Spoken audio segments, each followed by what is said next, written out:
Hey, Tony Gas is here. Now, I did a video about the red pill community and men joining that, and that kind of leads me to this topic of why do men fear marriage? And obviously, using our brains, you know that I'm not talking about every man, but I mean the men who are not married and they're of a age to be married and they're in a relationship to be married or they get in relationships. And before I get into that, I want to say when I'm talking about this, every now and then I use me and my wife or my family as an example, and then people ignore. You always a few people in the comments that really get on my nerves when they ignore what the video about and comment on what I said about me and my family. Don't miss the point of the video. I ain't coming on here asking for advice on how me and my family need to eat and all of this right here. I'm not on here. I go to your YouTube channel if I want some advice. So just understand that to keep the comment section clear and focused on the topic at hand. Thank you very much. Now, back to this here topic of why do men fear marriage? And this is something I want you to think about because this narrative is out there and it really is coming from that other side, you know, that community of men and women who say that marriage is a bad deal for men. But I'll be honest with you, the real reason, and a lot of men won't admit to this, and I think because of this and not getting to the root of the real reason, we've come to say, so many men say, oh, I'm not financially ready. I'm not financially stable. But even that plays back into the real reason. The real reason why so many men fear marriage is because they fear being faithful. They fear not being able to be faithful.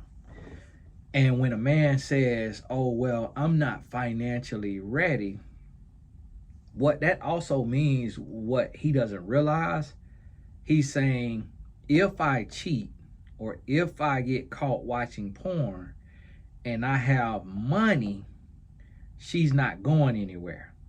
If her hair and her nails and her face and her closet and her car is everything done and taken care of, then she's not going anywhere.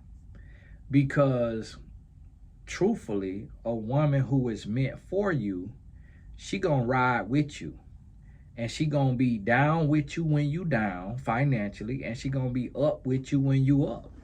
When things tight, like I'll be honest with you, like my wife treat me better when I'm broke than when I'm rich.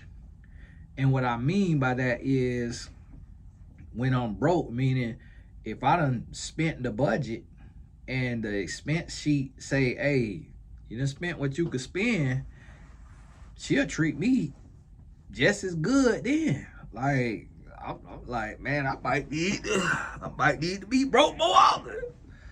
Because the treatment, but really the treatment be like, hey, keep your head up, like keep going, like, hey, life happens, like keep going, keep grinding. And so I remember every single time where that happened, where she like, hey, keep grinding, you know, keep going. Like you taking care of everybody. You taking care of two mamas, you know, a daddy, family members, nieces, whoever, siblings, friends, the world, you know, donating, helping strangers, tens of thousands of dollars to strangers. So she like, listen, you know, do what you got to do. Like me, I let a big bank wait. I let a bank wait because they in the business of losing money. They in the business of taking chances, and I'll bless somebody who ain't got nothing before I pay a credit card. And that's just how I am. Because I'm like, okay, I ain't worried about that. But this a human being right here. That's a bank right there. They already gonna make so much money off of them on any loan, any car note, any credit card anyway. So they could wait. If I got to make them wait a month, 2 months, 3 months, I get to them. And guess what? The woman for me, my wife, she ride with me.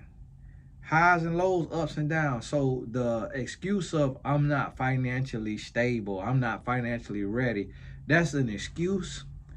And I've said before, like, oh, I was wrong about that. I get it. But I'm saying that facetiously, in the sense of, yes, a woman, if you take care of her at the level that is possible, a woman is expensive. But at the same time, that ain't why a man ain't not getting married because of finances. Because if men cared so much about money, then we wouldn't have casinos and strip clubs. Think about what I just said. So the male species don't care enough about money. The fact that strip clubs and casinos exist and make billions. Because think about the how stupid it is to go into a strip club and to throw your hard-earned money at a stanky booty woman. Think about that. So when you hear a man say, oh, I ain't financially stable, it's like, okay, do you got a video game? That's why you ain't financially stable. Do you gamble? You bet on sports on your little betting app? That's why you're not financially stable. You go to strip club? That's why you're not financially stable. You watch porn? That's why you're not financially stable. So when you get on your grind and you cut out your vices, you cut out the weed, you cut out the alcohol, you cut out the corn, you cut out the strip club, you cut out all it, the vape, you cut out the video game, then you're going to be financially stable a whole lot faster.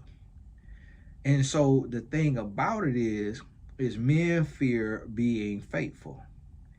And the reason being is because there is inside of every man who is heterosexual, there's this tick, just like a clock ticking.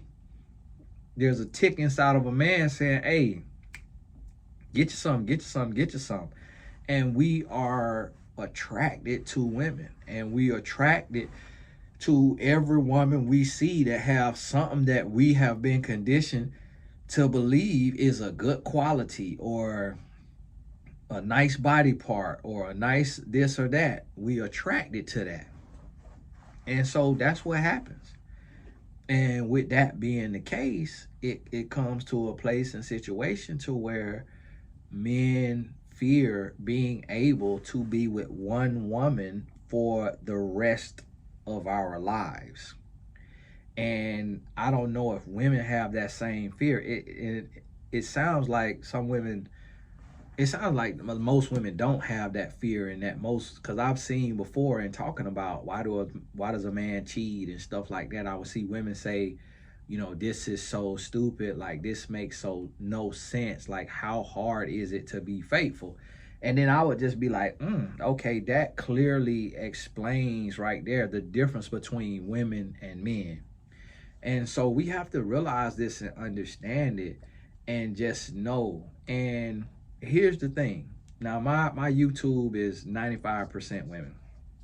And the reason why I'm kind of going into this space right now is because I've been running from it. You know, I've been running from my calling. I've been running from what people need me for. And I want to talk about business, and I want to talk about savings, and investing, and politics and sports, and I want to talk about everything. So if any of that stuff you want to hear about, then you need to book a one-on-one session.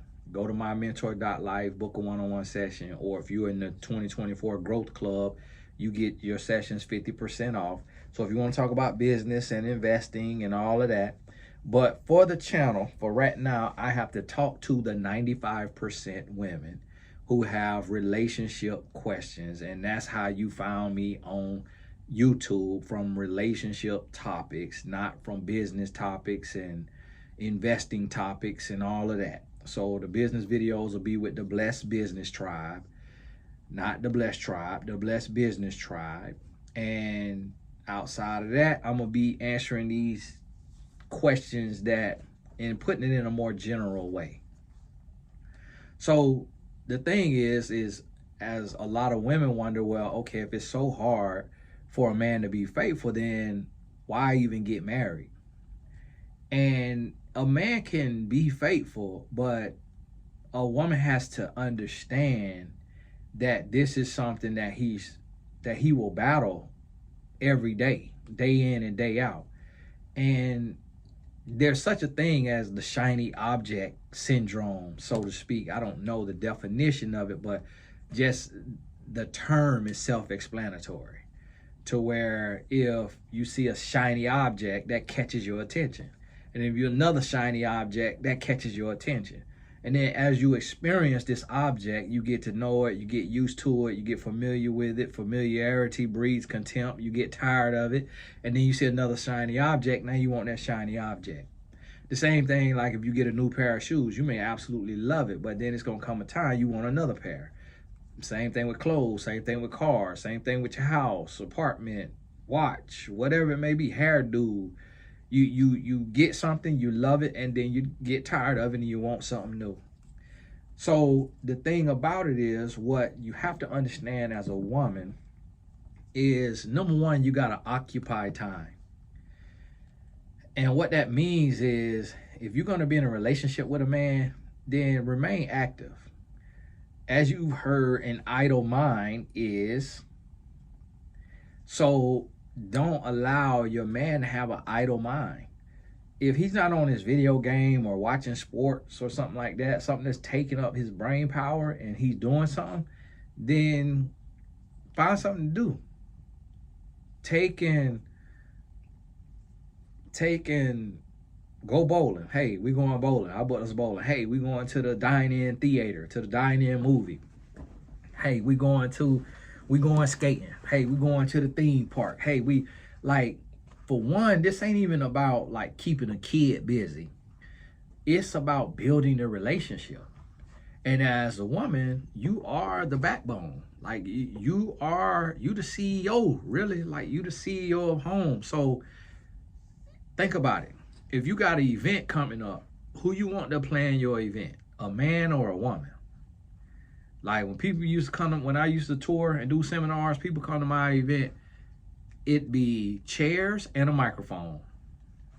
You go to a woman's event and you got flowers situated, you got a stage, you got a couch, you got a chair, you got the table, you got the backdrop, you got the screens, you got so much going on. You come to my event, chairs and a microphone.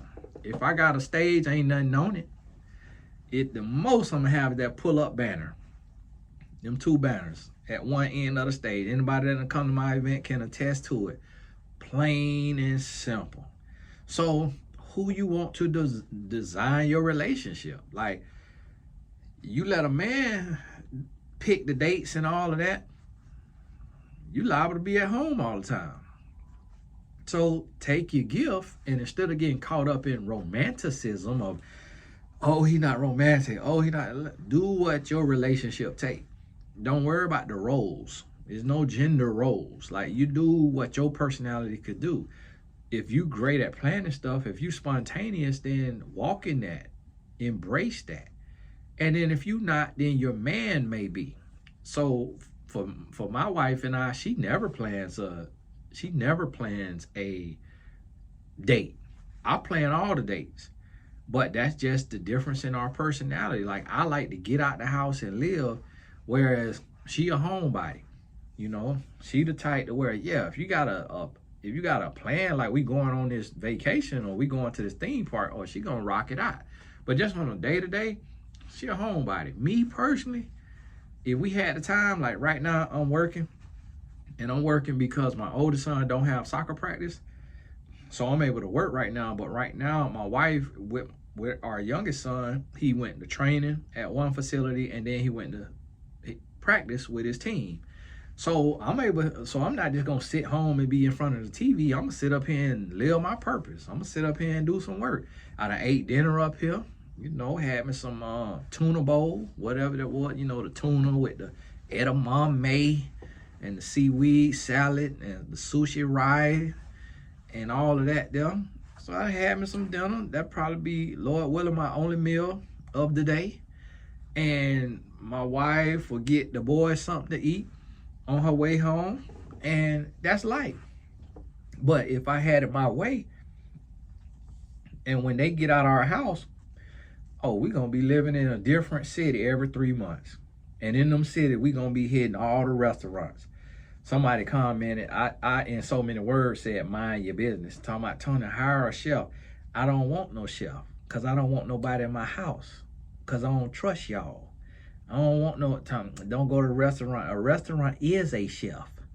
The restaurants is cooking the food from scratch the same way the chef would. They're getting the same ingredients. It's like, you think their chef finna be going out there and fishing for me? No, they going to the same grocery store that the restaurant getting my fish from. And the restaurant is a chef without having to come in my house, be all in my business, listen to me and my wife conversation. So touch your nose. And that's what I try to tell you. That's life. So you got to know your strengths and you got to understand, occupy time. Occupy time. And it's some things that could happen. Whereas, let's say the man on the phone, and this stuff happen now. This women do this. And so I'm talking about real life. Let's say a man on a call, but he run his own business. And that woman come out there, his wife come out there, and she, voila, she naked. Birthday suit. That right there, that's gonna keep that man on his toes. So another rule of this is remain unpredictable. You can't just, so if you always the dead fish in the marriage, and we talking about marriage because we talking about, grown folk stuff. So this ain't dating stuff. Let's say you always the dead fish. I mean, you just laying there. Flip the script. And now you become cowgirl. You become role play. You become the nasty RN. Got your little outfit on. Like, spice it up a little bit. Change some things up. So you occupy time, you remain unpredictable, and you also make sure that you keeping it real, like you holding your man accountable. And if you take and you do these things, this right here, it keep the relationship engaged. And what you have to remember is that the man and the woman is different. So if you ever talk to a school teacher, if you're not a school teacher will tell you that oftentimes the boys in the class can get a bit rambunctious. At recess, they may want to climb to the top of the thing and then jump off from the top. And in the class, they may want to do spitballs, or they may be talking too much, or they may be passing licks, thumping each other, hitting each other. And not to say that the girls don't do that too, or don't talk a lot, but it's going to be different. The boys going to really get into some real horseplay. It's a certain type of girl, and typically she got brothers that'll get in trouble for horseplay, that'll get in trouble for jumping off the top of the swing set, the top of the little climbing dome. It's very rare that a girl gonna be getting into those things unless she is hanging with the boys or she got brothers. So it's the same little boy grows up to be a grown man. So that same short attention span that a male has on the playground and in the classroom is the same short attention span that we have as adults. That's why, for me, I want to get out the house every night. Like just the other night, I was working all day. I can't remember what time I worked, till 8 o'clock, something like that. I asked my wife, I said, hey, baby, you want to go to the movies? And she was like, I need to take a little power nap. But she ended up not getting a nap. And then I end up overworking and it came up too close to the movie. I think the movie was gonna be like 9:30 or something. But they had like a 10:45, and I was like, hey, I canceled that movie, but I pushed it to 10:45, and you ain't got to go if you don't want to go. Like, I'm cool with it. Me, I needed to clear my head. I needed to get out. I wanted to go watch the movie Twister, and I went to Cine Bistro where you could order food.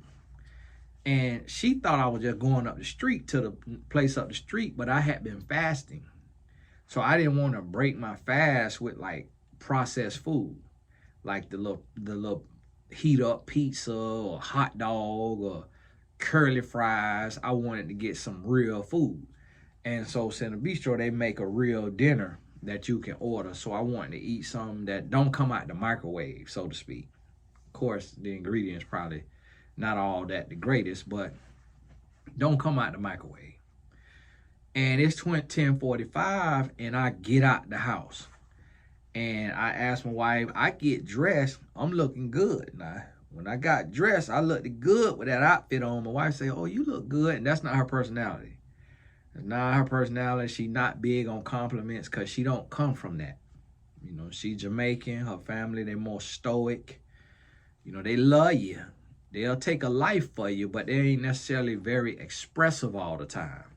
Now they being more expressive. They getting older. They closer to the grave. Her parents closer to the grave than they are the birth canal. So now they being a little more chummy and sweet. But like when I met her for sure and met her parents for the first time, they were way more standoffish than my American mama. And now my wife, she becoming more expressive. Like, oh, you look good. Oh, you look handsome. Oh, that's a nice outfit. So she seen I was looking good. I'm getting ready to step out now. So I said, baby, you want to go? You know, you got time. Like, you ain't got to really get dressed. Just throw anything on.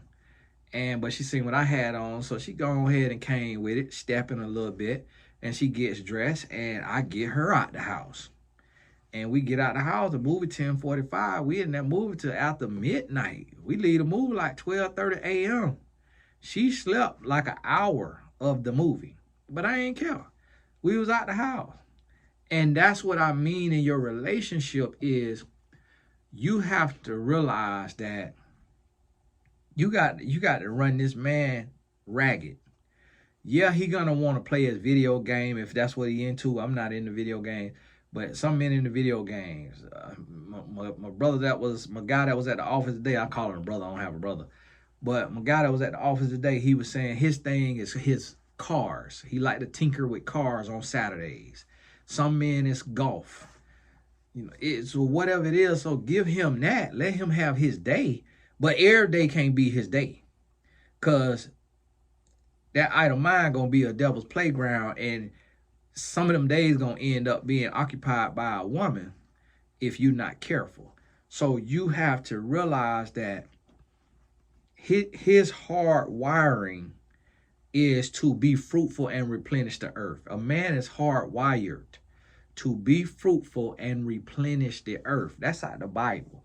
So that's why back in the day, men could have multiple wives. Even men of God could have multiple wives. Remember, Abraham was with Sarah. Abraham was legally and lawfully and under God allowed to sleep with the handmaid. Now, that changed when Jesus came in the New Testament. Man can't be sleeping with no handmaid. But even when Abraham slept with the handmaid, God didn't say, I'm going to smite you for sleeping with your handmaid. He just said, the blessing ain't going through Ishmael. Like that ain't, and that's where Ishmael is where they say Islam is a descendant religion of Ishmael. That's what some people believe. I don't know. But that's what one of the pastors wrote in his book that I read one time. But so the blessing didn't go through Ishmael. It went through his child, Abraham's child with Sarah, which I believe was it Isaac or Jacob, something like that. But that was allowed back then. And then when you look at the men of God like David took and had Urias put on the front line so that he could get Ichnaid, and then he took Urias' wife, Urias' widow, and Bathsheba, and took her on in and made her his woman. Look at Solomon and the amount of women Solomon had. So you have to understand that this in the DNA of men. This is in the DNA. And the thing about it is the DNA has not changed. What has changed is the law of the Christian faith. It not changed, but when Jesus came, then that is when he took and died for sins, and that's when he took and put in place of, hey, now as a husband, you need to be faithful. And adultery, even lusting in your heart, is considered adultery, and that is a sin. So it had to be reined in. There was no need anymore to be fruitful and replenish the earth. And now this behavior was leading to sin. It was separating men from God. So that had to be changed. And for whatever reason. Now, in the Muslim faith, there's people who say the man can have multiple wives. And in certain other faiths, belief systems, we see the sister wives thing, and we see all the different stuff. So it's still men who feel wired that way. Now, I could tell you as a man, one woman is enough. And if a man has a second woman, somebody not getting everything, because it's exhausting to give somebody all of you. So to give all of you twice, that's too much. You can't really do it. It's not realistic. So you have to understand this, that a man deep down wants to be with one woman and give one woman his everything, but we are conditioned and we are wired to see women, and our brain is conditioned to react to what we see that we have been told is beautiful or sexy or rousing or what have you. So we'll have a reaction to it, and then when a man's body reacts to it, that body part wants to have a release, and that release will require some type of stimulation, some type of something going on with the hand or a body part, and to get that release to then give relief. So the release leads to relief, and then that body part rests and say, okay, I've done my job. I could rest until the next time the blood flow is circulating and I'm ready to get back up and go again. Because all it's doing is reproducing. All the brain of a human, of a male human, is saying reproduce, reproduce, reproduce. Like, hey, I'm pumping blood, I'm giving you blood flow. You seeing somebody that you could reproduce with, so I'm giving you blood flow. Now this thing's standing up. Now go do what it's meant to do, and we are here to reproduce, to make more humans. That's how the brain is gonna function. That's how it's wired to function. And the reason why it's wired to function that way is because if we could easily, without the renewal of Christ, without being born again and becoming a new creature, if we could easily just turn off that reproductive mechanism, that desire, then the human race would cease to exist. Humans would have been extinct thousands of years ago if a man could just easily turn it off, because we don't really rationally want the headache of a woman. No different than a woman wants the headache of a man. Like, humans don't rationally want to be bothered with other humans. So a lot of what we do is hardwired. A woman really don't want to go through the pain of feeling like 20 bones being broken at one time when she giving birth. Like, nobody really want that pain, but you do it because your body feels called to it. You feel like this is my purpose. And so you kind of almost have an outer body experience in order to give birth, because who want to gain 20, 40, 60, 80, 100 pounds while carrying another human, and then have to get all that weight back off, and then have, stretch marks and have all these different things happen? You could find beauty in it, but that don't mean that it's comfortable or that it's the funnest thing in the world. But you can condition your mind to say, this is beautiful, this is amazing, I want to do it again and do it again and do it again. But again, that's your wiring. This feels like it's your purpose. But just like if your body could not give birth, then you accept and say, my body can't give birth. And you don't go jump off a bridge. You may cry, you may be upset, you may want to adopt, you may want to babysit, but you say, this is my lot in life. So we accept what life comes with as humans, but you got to realize that it's certain parts of us that is wired to keep the human race going. And the reason that a man needs Christ, a man needs his creator to be able to be renewed, because we are wired to reproduce. So, but we are instructed to marry versus burn. So we instructed to get married versus live in fornication. And when we get married, we are instructed to be faithful. But in order to be faithful, we have to be born again. We have to be renewed by our creator and become a new creature, because how we are wired, that carnal lust, that flesh is going to want to get active and be in fornication.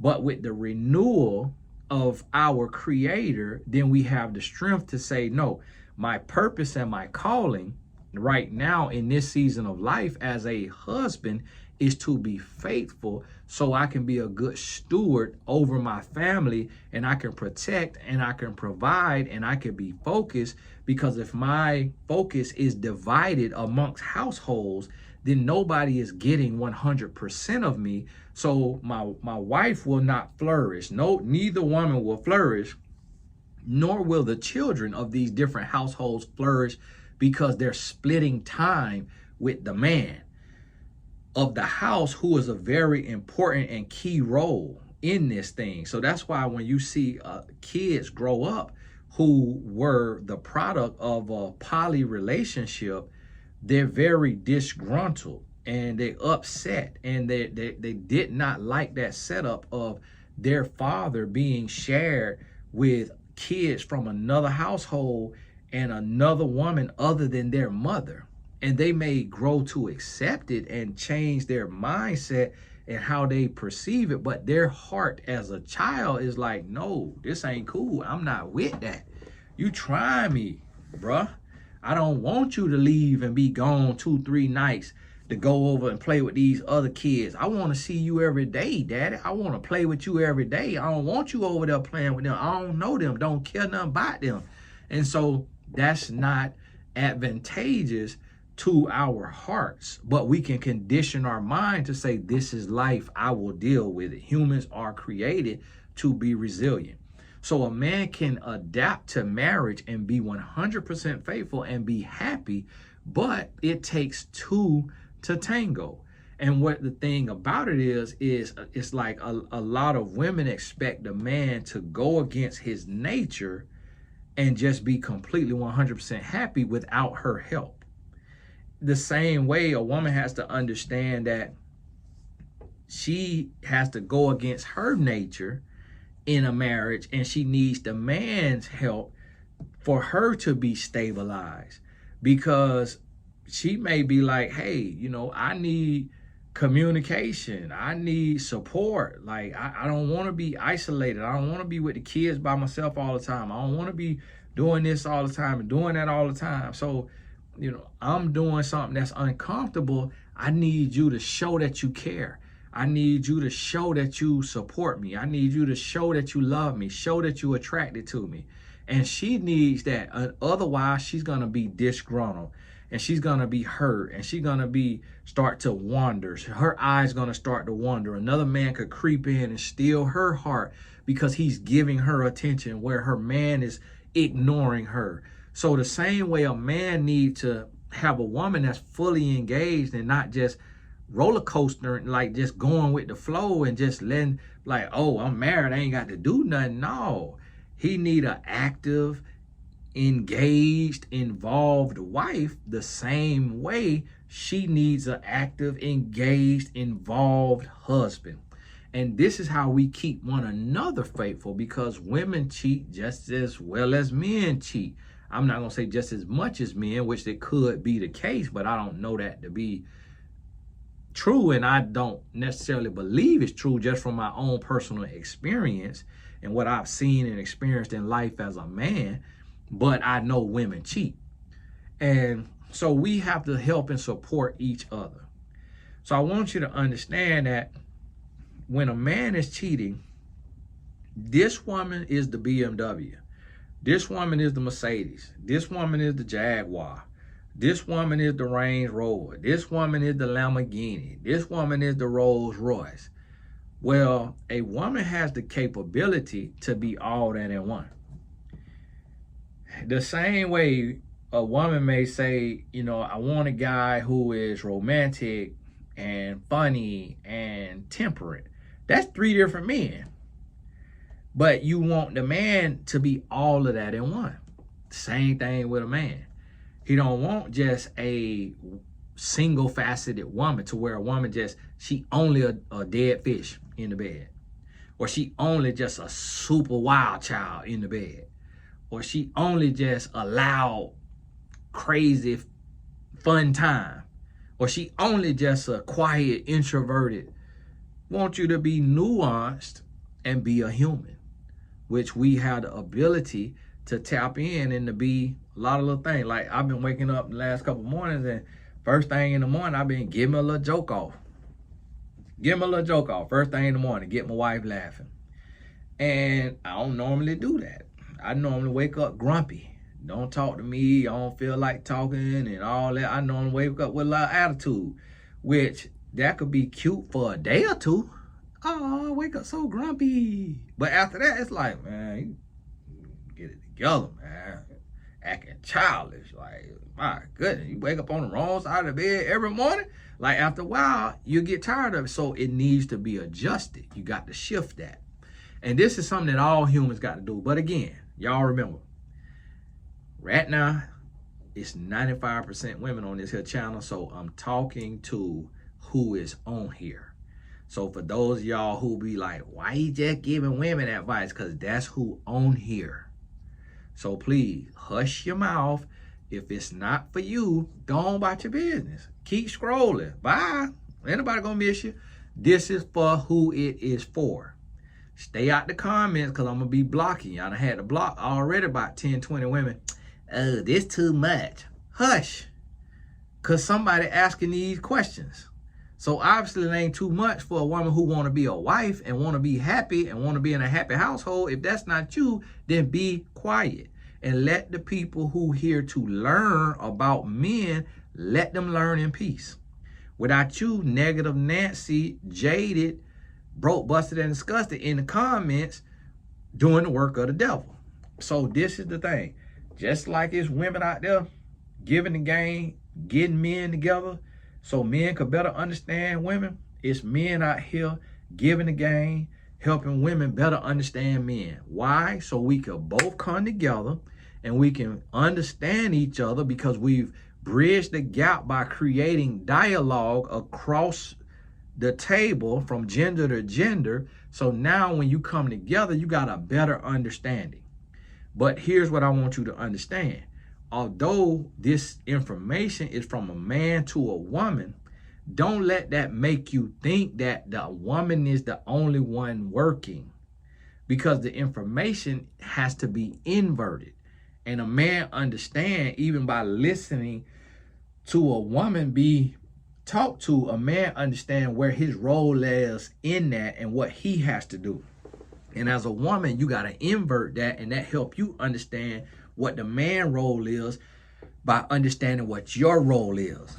So get that in your mind and understand that, and know that there will be videos for men and there will be an inversion where the lesson is taught differently.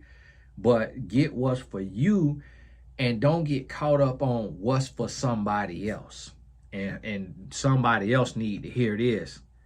Get what you need to hear, because what you'll realize is that we have the power. So I could go into my marriage and I could be firing on all cylinders, and just by me firing on all cylinders, it shifts the atmosphere and it washes my wife and it makes her whole and new just because of where I'm operating from. Instead of me going in being butthurt and bitter and saying she need to get it together and I ain't doing nothing till she start doing what she's supposed to do. And that's the problem with a lot of bitter commenters, is they don't want to accept responsibility for what they can do with the information that has been awarded to them. And instead, they want to pass the buck and say, well, what are they doing and what are they going to do for me? So be the change you want to see. The same way you want somebody else to learn and to grow and to heal so that they can be better, you have to want the same for you. And when you become what you are supposed to be, you will attract what you are supposed to have.